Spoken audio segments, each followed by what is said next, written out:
দীর্ঘ টানাপোড়েনের অবসান। পূর্বপল্লীর মাঠেই হচ্ছে রবীন্দ্র স্মৃতি বিজড়িত পৌষ মেলা। তবে আর বিশ্বভারতী নয়, পৌষ মেলার ইতিহাসে এই প্রথম মেলা করবে বীরভূম জেলা প্রশাসন। বিশ্বভারতী কর্তৃপক্ষের সঙ্গে আলোচনায় উঠে এসেছে এমনই সম্ভাবনা। আর তাতেই যেন ফের অন্ধকারে আলোর বিন্দু দেখছেন রবীন্দ্র প্রেমীরা। কিন্তু পৌষ মেলাকে নিয়ে কেন এত উৎসাহ সকলের? জানেন কি পৌষ মেলার ইতিহাস? জানা যায় 1250 সালের 7ই পৌষ মহর্ষি দেবেন্দ্রনাথ ঠাকুর রামচন্দ্র বিদ্যাবাগীশের কাছে ব্রাহ্ম ধর্মে দীক্ষা গ্রহণ করেন। সেই দিনটিকে কেন্দ্র করে উৎসব ও মেলার ভাবনা ছিল দেবেন্দ্রনাথের।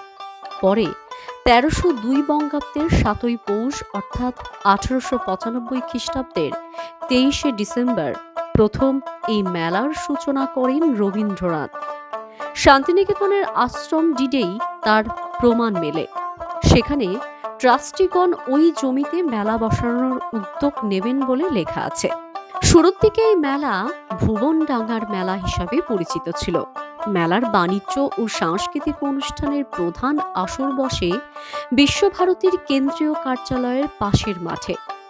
1951 সালে বিশ্বভারতী কেন্দ্রীয় বিশ্ববিদ্যালয়ের মর্যাদা পেলে বিশ্বভারতীর অন্যান্য কার্যক্রমের সঙ্গে মেলারও শ্রীবৃদ্ধি ঘটে।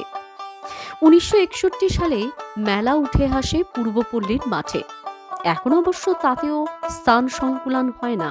প্রকৃতপক্ষে পৌষ মেলা চলে গোটা শান্তিনিকেতন জুড়েই। 7ই পৌষ সকালে এখানে ব্রহ্মোপাসনার মাধ্যমে মেলা সূচনা হয়। আশ্রমিকদের কথায় এটা পৌষ উৎসবের সপ্তমী। বক্তৃতা, স্মৃতিতর্পণ যেমন চলে তেমনই চলে সাংস্কৃতিক অনুষ্ঠান। আসেন বিভিন্ন রাজ্য ও বাংলাদেশের শিল্পীরা, থাকে বাউল ফকিরদের গান। এ মেলার এক বিশেষত্ব তার হস্তশিল্প ও গ্রামীণ কৃষ্টিতে। ঐতিহ্য ও আধুনিকতার মিশলে প্রতিটি দ্রব্যই বিশেষ দৃষ্টি আকর্ষণ করে। এক্ষেত্রেও বিভিন্ন রাজ্যের ক্ষুদ্র ও কুটির শিল্প দপ্তরকে আমন্ত্রণ জানানো হয় অংশগ্রহণের জন্য। সরকারিভাবে 3 দিনের হলেও এ মেলায় বেচা কেনা চলে প্রায় পক্ষকাল ধরে। সংগঠকদের সূত্র অনুযায়ী প্রায় 1000 থেকে 1200 দোকান বসে। মাটিতে বসা দোকানের সংখ্যাও প্রায় সমান। বহু ভিনদেশি পর্যটকও মেলা উপলক্ষে শান্তিনিকেতনে অস্থায়ী বাসাও বাঁধেন। দ্য সহজ পাঠ, সহজ কথা, সঠিক তথ্য।